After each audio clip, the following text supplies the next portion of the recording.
Hello, good morning, everybody, and welcome back to Hot Mess Life Coach Season 3, Episode 5. I am your host, Brian Hogan, both a hot mess and a life coach, and this is the show for people trying to get it together while the world seems to be falling apart. And just to remind you, it is not actually falling apart, it just seems that way because of our culture and because of our expectations. But in fact, we are living through a great transformation of human consciousness. I have with me again special guest and resilience coach, Morgan Barbrett, who I'm going to use my little fancy toggle and bring her out right now. Hi, Hi, Brian. Morgan. Hi. Good morning. Good morning. I'm excited to chat. Yeah, me too. That worked really seamlessly. I love the little toggle switch. Today's topic is the Second Agreement, and the Second Agreement comes from the book The Four Agreements, which is a Toltec wisdom book for those just tuning in. And the Second Agreement is don't take anything personally, which, like, what? How in the world are we going to not do that, right? Like, that sounds like the most insane, ridiculous, impossible, stupid, you know, catastrophe thing we could don't take things personally. If we don't take things personally, then how do we know what's offensive and what's not offensive, and like what's meant to be to lift us up and what's meant to tear us down? Like, everything's personal. It's all personal. Like, if you're talking to me, then it's personal and it's about me. So how do I not take it personally? Like, that's just crazy advice. Yeah, but we're going to learn how not to do that a little bit today. And we're going to have a conversation about what that looks like and what it means to, I guess, what it means to take things personally and what the fallout is from that. And then what it looks like not to take things personally and what the benefits are of that. Um, so, sort of metaphysically speaking, philosophically speaking, like according to the Toltec and according to my belief system too, we all live in our own world. Like, everyone has their own little universe that they live in.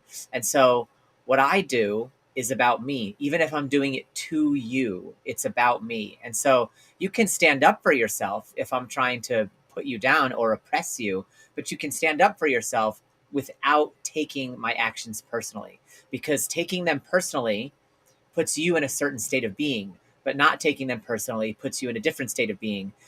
Either way, you can still have the action of standing up for yourself and not letting people trample over you. Not standing up for yourself is not the same as not taking it personally. Not taking it personally means standing up for yourself while you remain fine, while you remain peaceful, while you remain joyful, while you remain calm, whatever the emotional state of being is that it's possible for you to maintain. Maybe you can't maintain joy in that moment, but you can probably maintain peace and calm. So that's the idea behind not taking things personally, is that we don't let other people's worldview, other people's actions, other people's personal importance, personal dream affect our personal dream, even when they're trying to step over our boundaries. We can hold our boundaries and not take their toxic stuff personally. Mm-hmm. So in the book, The Four Agreements, what they kind of talk about is that when somebody talks about you or talks to you or shares some sort of thought or belief that hurts us, essentially what's happening is they offer up some kind of opinion. For example, let's say somebody says you're stupid. They offer up this opinion, and then if we take it personally, then what's happening is we're eating this poison that they're directing at you, and then you're now affected by this negative energy, and you've taken it personally and you believe it, and then therefore that becomes a part of your self-concept. And to not take something personally is to have somebody say something to you and then somehow not be affected by it and not believe that what they're saying actually says anything realistic or factual about you. Do you mind if I share a metaphor, Brian? No, please do. Okay, so I just was sharing this metaphor in a workshop that I ran over the weekend, but it's my absolute favorite for not taking things personally. And so to get a feel for it, imagine that there's a painting on a wall. The painting is just a painting. Let's say that maybe it's like a painting of a tree or something. It's got a nice border around it, whatever. And there's two people that are standing back from the painting and looking at the painting. And one person looks at the painting and says, this is a masterpiece. This is beautiful. The artist was very talented. So much thought and energy went into this. It must be worth, a lot of money. And then the other person standing next to them looks at the very same painting and says, this is garbage. This artist, whoever made this painting, has absolutely no talent. There's not very many skills being used on this, whatever. They don't like it. One person likes it, one person doesn't like it. Who is responsible for how these people feel about the painting? Oh, yeah. Each one of them. Each one of them. So the painting is just the painting. The painting is not responsible for how other people feel about it. The painting is not responsible for changing itself or for convincing anybody of what it actually is. It just is. And so if we perceive each of ourselves as a painting, or whatever you want to call it, we are not responsible for how other people feel about us, because how other people feel about us is not going to be based just on who we actually are. It's usually going to be based on their personal experience, their values, their potentially, trauma and fears, or, other experiences that they've had with other paintings that are And not us. assumptions they make too. Yeah, assumptions, biases, judgments, all of these things that really are not about us. It's about them. And so when we take something personally, what we're doing is we're trying to take responsibility for something that is not our responsibility. We're trying to shape and control the way that other people perceive us, or feel that we should be different because we're in somebody else's business, because we're paying too close attention and worrying too much about what other people think based on their own crap.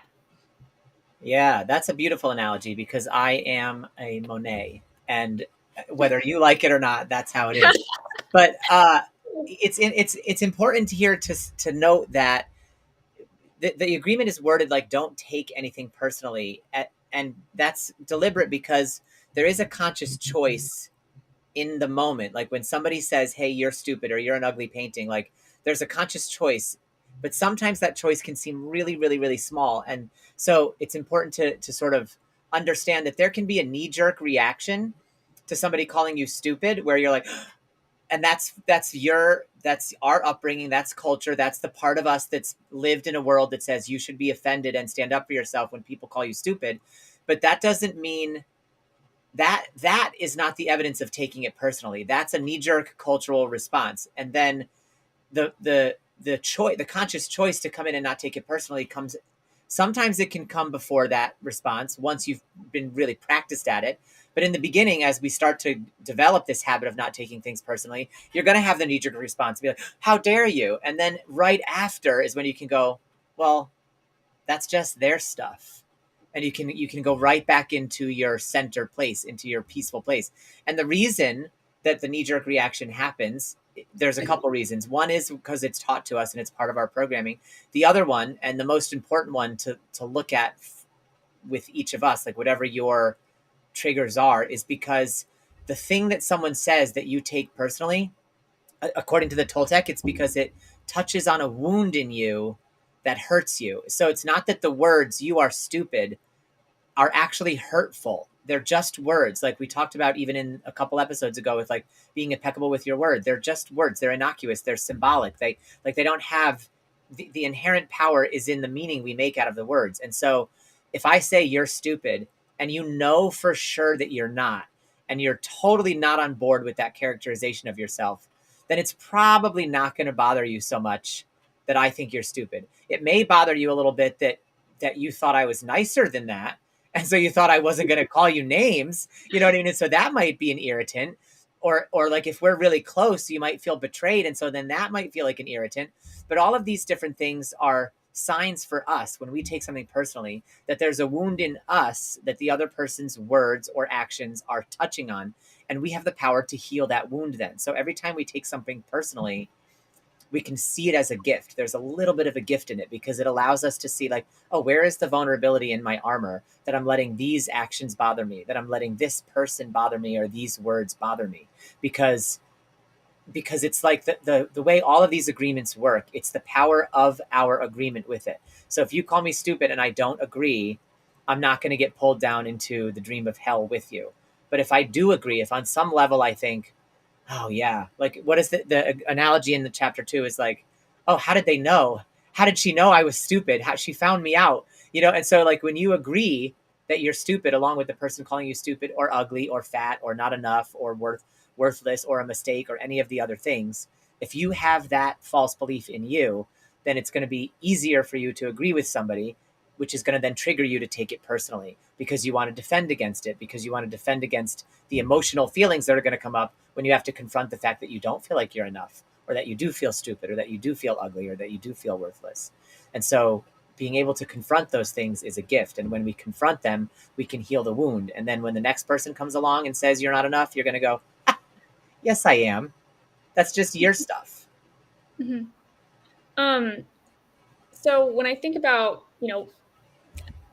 the way that we feel or the doubts that we have about ourselves, I guess you said earlier that if we agree, then it hurts. If there's a part of us that agrees, but like from your perspective, when you like sort of agree with something, it doesn't feel like you're agreeing with it. What it really feels like is like I worry that I will be perceived as not intelligent because I worry that people will believe that I'm not intelligent. So it's not like sure, there's a part of you that if you're worrying about like not being perceived as intelligent, then a part of you thinks that maybe you're not.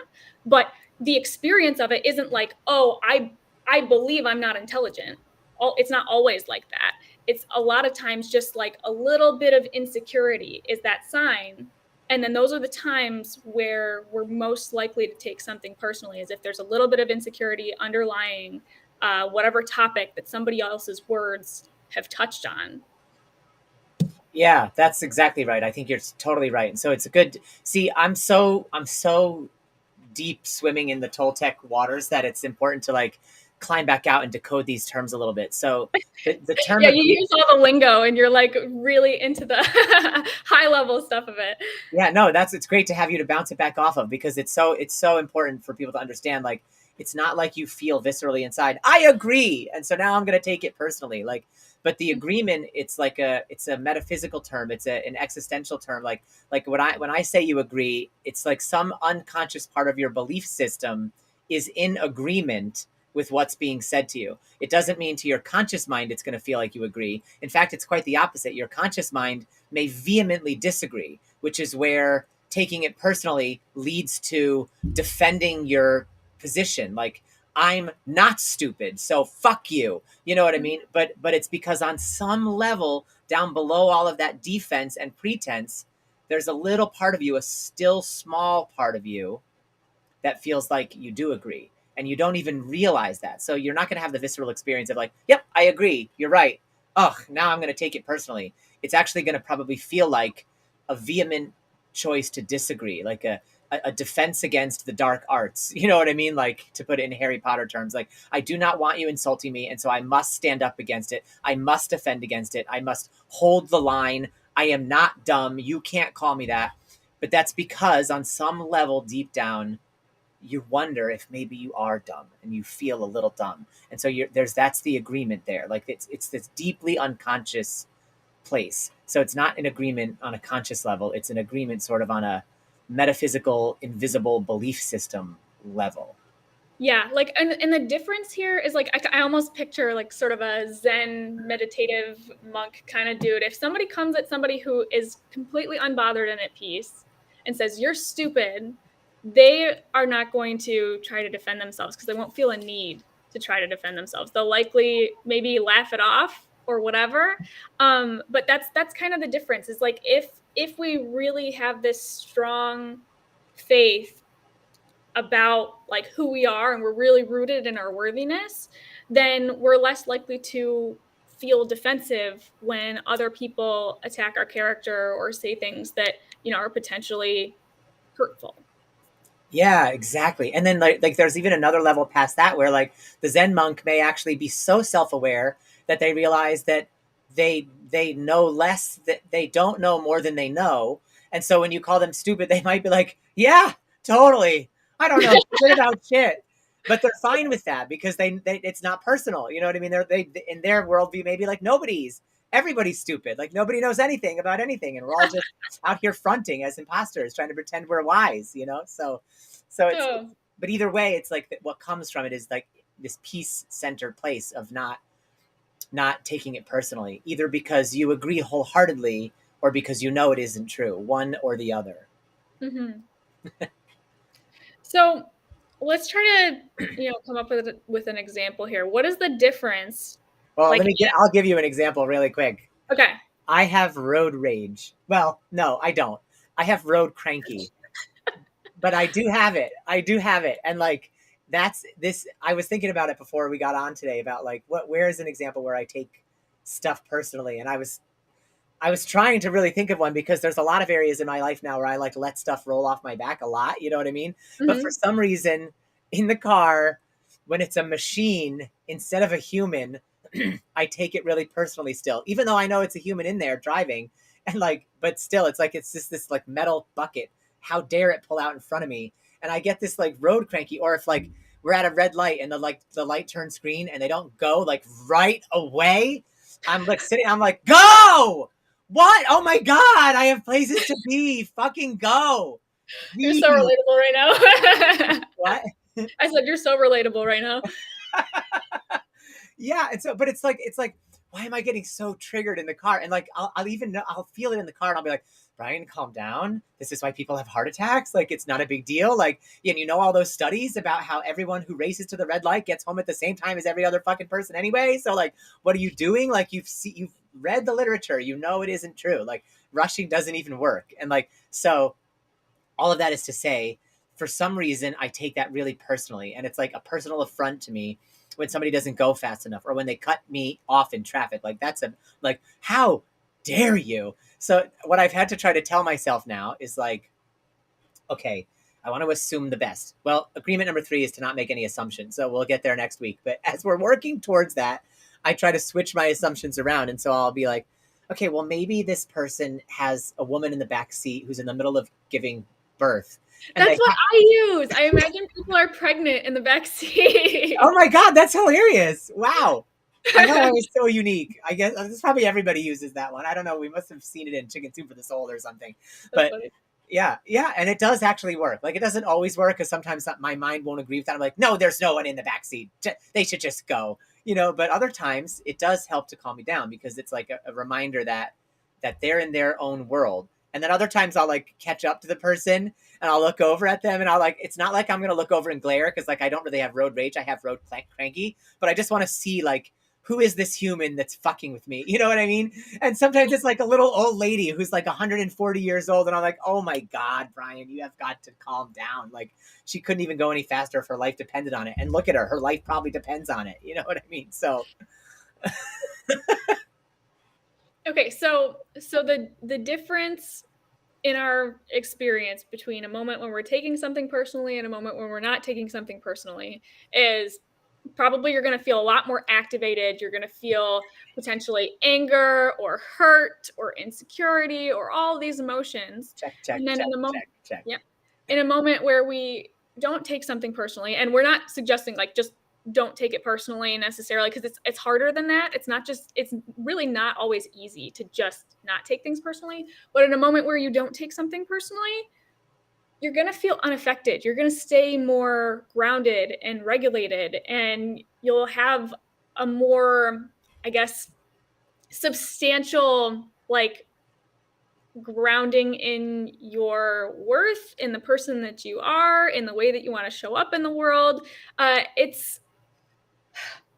It's like easier to steer in the direction that you want to steer in your life if not everything is personal to you. But again, it's tough to not take things personally. And I feel like for me, the way that makes it like easier to not take things personally is to like ask a question that helps get me curious, like how else could I interpret this? Yeah. Or what else could be going on here? Right? Which is kind of what we did with the car thing, the road cranky thing. It's like you initially the thought that you have is like this person is fucking with me and they're being irresponsible or they're not paying attention to the road or whatever, and then you play with this other option of a potential circumstance, which is like, this lady's old and she needs to take her time, or there's a pregnant woman in the back seat, or whatever. And you find a potential way of interpreting the circumstance that allows you to have more peace. Yeah. Yeah, that's beautiful. And like it's so important to emphasize that not taking things personally is not easy because it's countercultural because the longer you've been alive, the harder it will be to change this habit and master this new habit because you've been immersed in the cultural programming longer. However, not taking things personally is our natural state of being. And so what we're trying to do is return to something that's more natural because we're like, and the way to get there, like you just articulated, is like see if there's a new interpretation that feels more empowering or feels more calming. And that's just like the beginning step. Ultimately, when we're really not taking anything personally, we're okay with there being no interpretation. That's where we want to get to. So right now we interpret things, it's personal, it's personal, it's personal, it's personal.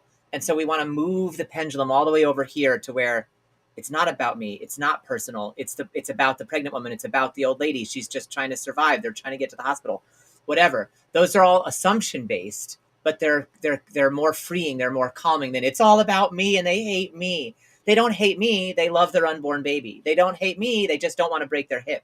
So it's still interpretation based, but it moves you out of the realm of it being personal to being like, oh, they're in it for self-protection, it's about them.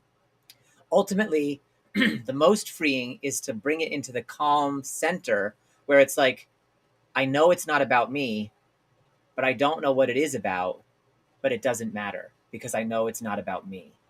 Yeah.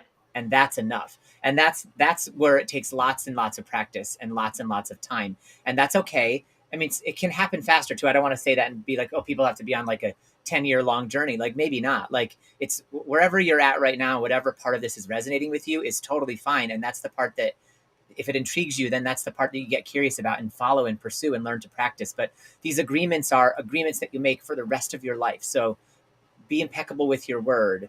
Don't take anything personally. And it's like not just like, okay, from now on, don't take anything personally. It means next time you do take something personally, don't take that response. Don't take the fact that you took it personally. So start there. You know what I mean? If you have to move one layer out, that's okay. Like every little moment where you're noticing yourself taking something personally, like the same way we say be impeccable with your word, not only with others, but with your own self. Like be impeccable with the words you speak to yourself, with the words you think in your mind. It's the same with don't take anything personally. Like I don't take it personally what Morgan does, but I also can't take it personally what I did wrong, like what my own with the mistake I made, what my own mind tells me too. It's the same thing. Like it's both layers of it. In fact, in the Toltec, they call the din of our mind, all the thoughts, the thousands of racing thoughts, they call it the matote, which is just like a Toltec word for marketplace. And in their worldview, it's like each thought you have in your mind, each agreement is a little living being in your belief system. And so all of these living beings are competing to stay alive. And so there's like this little war in your mind between this belief and this belief. And so unless all of the beliefs are congruous, then you're going to have suffering because there's going to be a war within you. So trying to practice the first and second agreement is a way of trying to bring congruity, like to bring coherence to the marketplace of your mind so that more thoughts line up in agreement, so that like when a thought that takes things personally, like how dare they, or they shouldn't call me that, when that thought comes up, you can decide, okay, I'm not going to take what they said personally, and then that thought falls in line with this new agreement, and so you agree, you make a new agreement. So it's a process, but it's a process worth taking because the end result of it is peace and freedom and joy and wisdom, and like the way the Toltec call it is like you making love with everything you perceive. Speaking of love, one of my favorite lines from this agreement, I think they say, when if you take this agreement like really to its highest level, then like if you don't take anything personally, then he says you can say I love you without the fear of getting rejected. Meaning Ooh. like it so part of when I think about like when I was younger, like a lot of times people would feel, well, even now, it's not a young thing. It's people feel weird about saying I love you to other human beings because there's this underlying fear of like, if I say that and the other person doesn't say it back, then how am I going to feel? Mm-hmm. Because you would take it personally that they don't say it back. But if you don't take anything personally, then you no longer have that fear of rejection. And I remember like when I was in like middle school, because I had always had people around me saying I love you, like my family and people that I was close to. I had a friend that like all the time we were really close. I would tell her I loved her like every day, and she never said it back. And I noticed that she didn't say it back, but it didn't feel like she didn't love me. It was just, it doesn't matter if you love me because I'm trying to tell you that I love you. It was Yeah. focused on my experience and not focused on the response I was getting, because it wasn't about me. It wasn't me trying to get something from them. It was just, I have this thing that I want to share. And spoiler alert, like 5 years later, now she does say it regularly, and we are, still very close, and it's a wonderful thing. But thinking back on that, it's like, like, geez, like who has the balls to just say I love you to somebody? Children. And not, yeah, children, like people who are just present in their experience and are not worried about, you know, other people's behaviors meaning something about them. Yeah, and like it's like you were so immersed in the feelings of love that they Mhm. had to be expressed, and it didn't have this other agenda. Yeah. That's beautiful. What a great example. And not to say that, when we're feeling fear about, expressing our love for other people, that we have an agenda specifically, but that there's other worries and insecurities that are often, popping up in our minds that gets in the way of us being able to just express freely. Yeah, I'm glad that you said that too, because again, agenda, it's like when I say agenda, I'm talking about like each little tiny belief, the unconscious, deeply seated beliefs, they have their own agenda, which is to stay alive and to make something of themselves. And so it doesn't mean consciously you have some kind of like evil sociopathic agenda to like get someone to do something. No, I mean some people, yeah, sure. We steer clear of them. They're not following these agreements at all, but that's not what I mean at all. Like, so I'm glad that you said that, because it's not like we're we operate very much in an unconscious way. Humans, generally speaking, like it's 95% of what we do is unconscious, and the whole art of the four agreements, of all the Toltec wisdom, is mastering the power of awareness. It's like mastering self-awareness, and that's what learning, practicing being impeccable with your word and practicing not taking anything personally means. You're practicing self awareness, because you have to be aware of the words before you can be impeccable with them. And you have to be aware of your unconscious responses before you cannot take things personally. So that's the whole idea. So it's becoming aware of an unconscious agenda or aware of an unconscious agreement, not to say we have conscious agendas and conscious agreement with the things people tell us. We often don't. We mostly don't. Yeah. So number one takeaway I think from this agreement is that like how other people treat you and interact with you usually is going to be more about their experience, their fears, their past, their whatever, than it is actually about you. So if you receive, negative feedback from other people, it's not 100% personal. And so we don't have to like take everything that everybody says as fact or as truth. We can reground in ourselves and ask, how do I want to act? How do I feel? Rather than taking everybody else's behavior as the end all be all. Yeah, because it's not our responsibility how people judge the painting of us. Mhm. It's only our responsibility to be the painting that we are. The Toltec call it, they say, nothing others do is because of you. And it's true. Nothing others do is because of you. So not only is it not 100% personal, it's 0% personal. That Yeah. just takes some practice before to undo the cultural programming that says we should be taking things personally. Because actually taking things personally is what locks us in the dream of hell. And not taking things personally lands us squarely in the dream of heaven, where we can just hang on the museum wall of our life, looking pretty and beautiful, and maybe people gawk at us. Cool. Okay, so I mean that's it. That's what we have for you all today. So thank you so much, everybody, for being here. Um, if you want to learn more about Morgan and what she does, you can find her online at Self Love Atlas Coach, selfloveatlas.coach. I will nail it one of these days. Or on Instagram at Morgan Barbrett. And if you Yeah, want to there's learn an more, underscore in between the Morgan and the Barbrett, but yeah. oh, oh, thank you. I'll add that for next week too. Yeah, Great. Morgan underscore Barbrett. And if you want to learn more about me and what I do, you can find me on thebrianhogan.com. And I'm also on Instagram at thebrianhogan. Um, please feel free to tune in next week, same time, 10:30 a.m. Eastern, where we will continue talking about Toltec wisdom. I think the topic will be personal importance. We might spend a little bit more time on the first two agreements before we launch into the third. So hopefully we'll see you all next week. Until then, be hot, be messy, and be blessed. Much love. Bye, everybody. Bye.